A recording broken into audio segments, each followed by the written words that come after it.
अस्सलाम वालेकुम अज़ीज़ तलबा। इससे पहले हम पिछले साल का NMMS जो सेट का पेपर था उसके इल्म कीमिया और इल्म तबियात के सवालात हम हल कर चुके हैं, देख चुके हैं। अब हम इल्म हयातियात के कुछ सवालात जो है देखेंगे कि इम्तिहान में किस किस्म के सवालात आते हैं। और आपको जो है यहाँ जो सवालात पूछे जाते हैं वो तफ़हीम की बुनियाद पर पूछे जाते हैं। अगर आप रटेंगे तो उसका कुछ फ़ायदा नहीं है, आपको पूरा सबक पढ़कर उसको समझना होगा।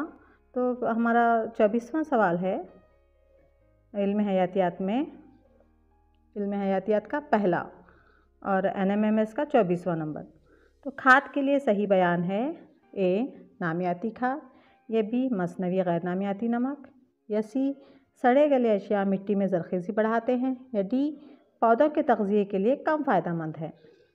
तो यहाँ पर देखिए फर्टिलाइज़र पूछा है, फर्टिलाइज़र के ताल्लुक़ से पूछा है। तो यहाँ पर हमारा जवाब क्या फर्टिलाइज़र के लिए नामियाती खाद आएगा या मसनवी गैर नामियाती नमक आएगा? तो हमारा जवाब होगा मसनवी गैर नामियाती नमक। नामियाती खाद यानी मैन्यूर और फर्टिलाइज़र के इस्तेमाल से मिट्टी में तग़ज़िये की दोबारा फ़राहमी ज़रूरी है।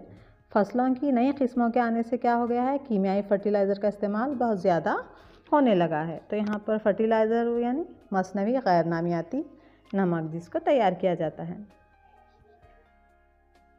हमारा 25वां सवाल, खुर्द उज़ुए मेज़बान अज़ुए के खलिए के अंदर ही तौलीद करते हैं।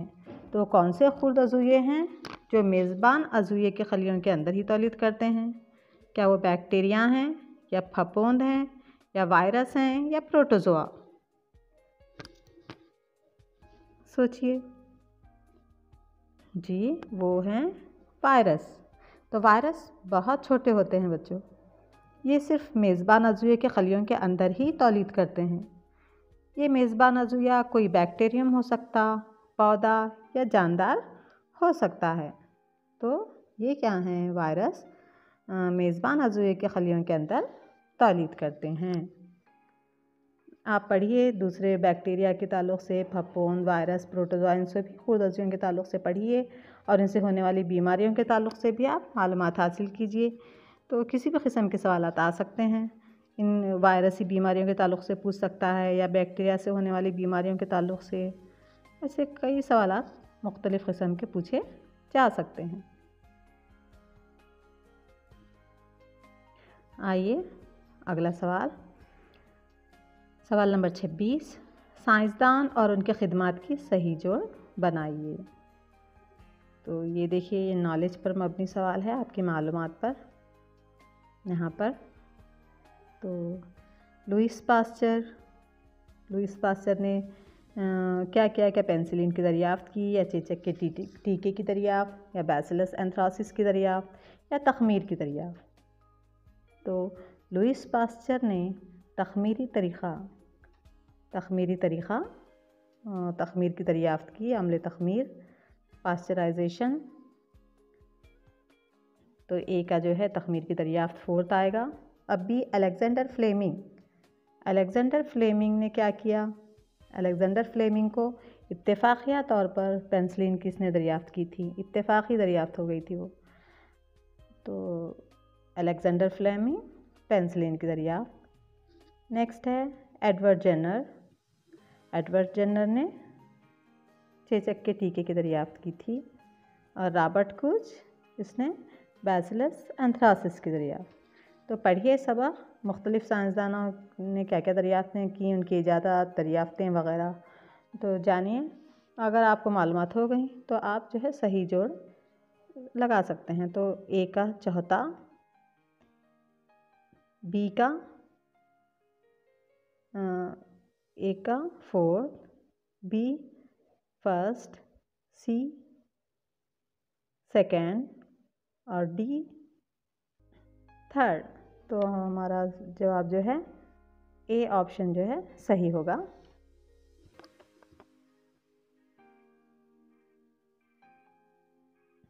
हमारा सवाल नंबर 27 है, मिट्टी को पलटना और मुलायम बनाने का अमल क्या कहलाता है? ए जुताई या टिल्लिंग काटाई या बीज बोना या घास डालना। क्या कहलाता है मिट्टी को पलटना और मुलायम बनाने का अमल? जी, टिल्डिंग या जुताई कहलाता है। जुताई करके और हमवार बनाकर मिट्टी को तैयार करना बहुत ज़रूरी है ना। इस काम के लिए क्या इस्तेमाल करते हैं? हल और पटेला यानी लेवलर इस्तेमाल किए जाते हैं। तो हल चलाना बहुत ज़रूरी है ताकि पौधों की जड़ें गहराई तक ज़मीन में जाएं, और अगर गहराई में कोई कीड़े वगैरह हैं तो वो बाहर आ जाते हैं और परिंदे उनको चट कर जाते हैं, और गैसें, ऑक्सीजन वगैरह दूसरी मुख्तलिफ़ गैसें गहराई तक जाएं दरारें आने से, और पानी गहराई तक जाए, तो बहुत सारे उसके फ़ायदे हैं बच्चों। तो मिट्टी को पलटना और मुलायम बनाने का अमल क्या कहलाता है? जुताई या टिल्डिंग कहलाता है। देखिए, ये आपकी तफ़हीम समझ पर मबनी सवाल आ गया है। यहाँ पे सवाल नंबर 28, किसान एक मौसम में फलीदार चारा और दूसरे मौसम में गेहूं की फसल उगाते हैं, तो इस मिट्टी की ज़रख़ेज़ी ख़त्म होती है, मिट्टी में ये तग़ज़िया ख़त्म होता है। तो किसान पहले क्या करता है? फलीदार फसल उगाता है, फिर वो काटने के बाद फिर वो गेहूं की फसल उगाता है। तो सोचिए इस मिट्टी की ज़रख़ेज़ी, उसमें क्या कौन सा तग़ज़िया ख़त्म हो गया? क्या ए फास्फोरस, बी पोटेशियम, सी सल्फ़र या डी नाइट्रोजन? फलीदार जो पौधे होते हैं उनकी जड़ों की गांठों में जरासीम होते हैं। कौन से होते हैं बच्चों? क्या याद है आपको? जी हाँ, राइज़ोबियम नामी जरासीम, जो नाइट्रोजन की तस्बीत करते हैं। तो जब फलीदार चारा उगाया गया तो उस वक्त नाइट्रोजन थी मिट्टी में, बाद में फिर दूसरे मौसम में गेहूं की फसल उगाई गई, तो किसकी कमी हो गई? जी हाँ, उस वक्त मिट्टी में नाइट्रोजन की कमी हो गई। नाइट्रोजन फिक्सेशन बैक्टीरिया कहते हैं उसको, जो नाइट्रोजन की तस्बीत करते हैं कुछ बैक्टीरिया। अगला सवाल नंबर 29 है, रेड डेटा बुक जिसमें इन अनवा का रिकॉर्ड रखा जाता है जिनके मादूम होने का ख़तरा है, वो किताब कौन सी है? ये तो बिल्कुल आसान है। क्या वो नीली डेटा बुक, या पीली डेटा बुक, या रेड डेटा बुक, या ग्रीन डेटा बुक? के रेड डेटा बुक। ये किताब में जो अनवा मादूम हो रहे हैं, जिनके मादूम होने का ख़तरा है, जो ख़त्म होने की कगार पे हैं, उनके ताल्लुक़ से लिखा जाता है। जानवरों के ताल्लुक़ से या कुछ नबातात जिनके अनवा ख़त्म हो रही हैं, इन सभी के ताल्लुक़ से उसमें जो है तफ़सीलन लिखा जाता है। सवाल नंबर 30, रेशम के कीड़े के दौरे हयात की तरतीब इसमें कैसी है? ए कौन सी सही है हमें बताना है। ए लार्वा, उसे प्यूपा, फिर अंडा या बालिग, या बी अंडा, लार्वा, प्यूपा, बालिग, या सी अंडा, प्यूपा, लार्वा या बालिग, या डी प्यूपा, लार्वा, अंडा, बालिग? कौन सा सही होगा? पहले अंडा, फिर अंडे से लार्वा, फिर वो प्यूपा, फिर बालिग, यानी ये बतदरीज इसमें के दौरे हयात में तब्दीलियाँ आती जाती हैं। इस तरह को हम क्या कहते हैं? तखल्लुक या मेटामॉर्फोसिस कहते हैं। क्या लार्वे में होने वाली शदीद तब्दीलियों के नतीजे में इसका बालिग अज़्वे की शक्ल क्या होती? बालिग अज़्वे की शक्ल वो इख्तियार करता है एक अलग किस्म का, तो उसको हम तखल्लुक कहते हैं, यानी लार्वे से बिल्कुल बालिग मुख्तलिफ होता है। बहुत सारी उनमें तब्दीलियाँ आती हैं जिसम में बतदरीज, तो उसको हम मेटामॉर्फोसिस कहते हैं। तो हम रेशम के कीड़े में देखते हैं मेटामॉर्फोसिस, और दूसरे जानवरों में भी देखते हैं। तो इसका सही जवाब है अंडा, अंडे से लार्वा, उसके बाद फिर प्यूपा और बालिग।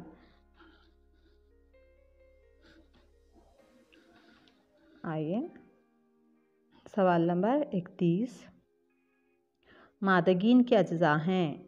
ए कलगी, स्टाइल, बैज़ाखाना, या बी रेशक, जरदान या ज़ीरा, सी कलगी, रेशक या बैज़क, या डी स्टाइल, रेशक या बैज़ाखाना? तो फूल क्या हैं बच्चों? फूल नबातात के तौलीदी अज़ा क्या हैं? तो हम कहते हैं कि नबातात के तौलीदी अज़ा फूल हैं। तो फूल में एक सनफी फूल भी होते हैं, दो सनफी फूल भी होते हैं। नर और मादा दोनों से एक ही फूल में हो तो उसको दो सनफी कहते हैं। अगर वो सिर्फ नर फूल है तो, या सिर्फ मादा फूल है तो हम उसको एक सनफी फूल कहते हैं। तो मादगी ये मादा हिस्से हैं।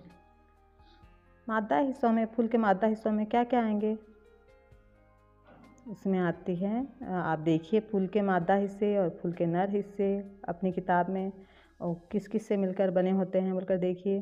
तो यहाँ पर सही जवाब होगा कलगी, स्टाइल और बैज़ाखाना। ये मादगीन के अज्जा हैं। मादा तौलीदी हिस्से के सभी अज्जा हैं, कलगी, स्टाइल और बैज़ाखाना। अगला सवाल है 32वां। कंबाइन मशीन दर्ज झैल का मजमुआ है। क्या करती है कंबाइन मशीन? खेत की बुआई और कटाई, या बी बीज बोना और थ्रेशिंग, या सी कटाई और थ्रेशिंग, या डी कटाई और। तो इसमें से कौन सा सही है? कंबाइन मशीन का क्या काम है?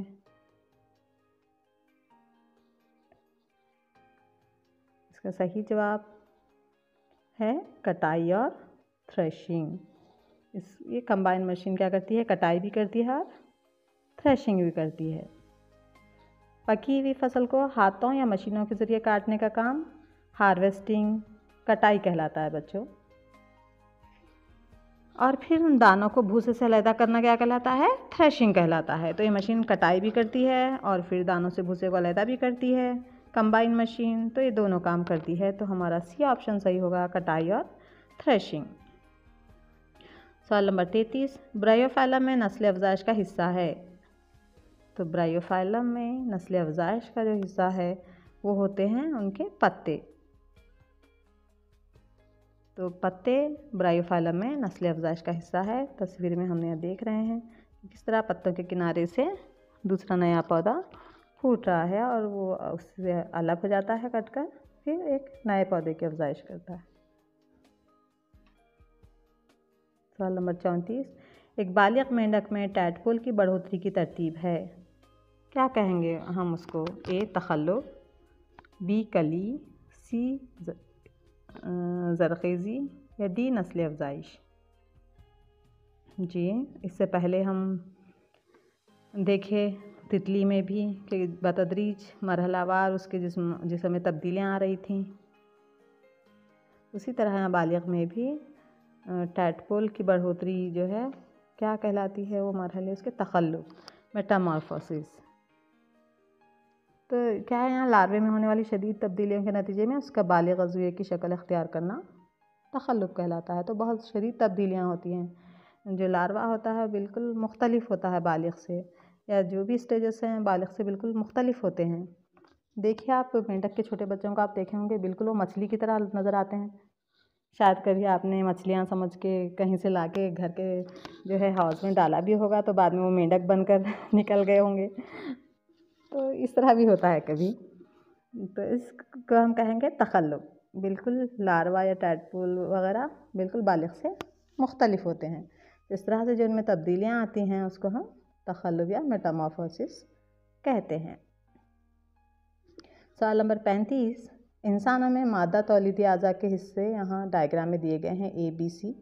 हमें पहचानना है कि ए क्या है, बी क्या है और सी क्या है। यहाँ पर देखिए, ए कौन से हिस्से को बतलाता है, बी कौन से हिस्से को और सी कौन से हिस्से को। तो ए क्या है? ए बैज़खाना है। और बी क्या है? ए बैज़खाना, बी बैज़नली, और सी क्या है? ये रहम। बैज़खाने को क्या कहेंगे अंग्रेज़ी में? ओवरी। और बैज़नली को हम कहते हैं ओविडक्ट। दूसरा पी है ओविडक्ट, और रहम यूटरस। तो उसकी सही तरतीब है डी। डी उसकी सही तरतीब है। बैज़खाना, उसके बाद बैज़नली है, फिर रहम है। तो देखिए बच्चों, ये होना चाहिए कि हम जो हमारे कॉन्सेप्ट्स हैं उनको समझने की कोशिश करें, चीज़ों को रटिए मत। अगर रटेंगे तो कुछ देर के लिए याद रहेगा, फिर आप भूल जाएंगे। और यहाँ पर सवालात भी इस तरह के पूछे जाते हैं कि आप रटेंगे तो उसका आपको फ़ायदा नहीं होगा। आप अगर उसको समझेंगे तो ही इन सवालात को बेहतर तरीक़े से हल कर सकेंगे।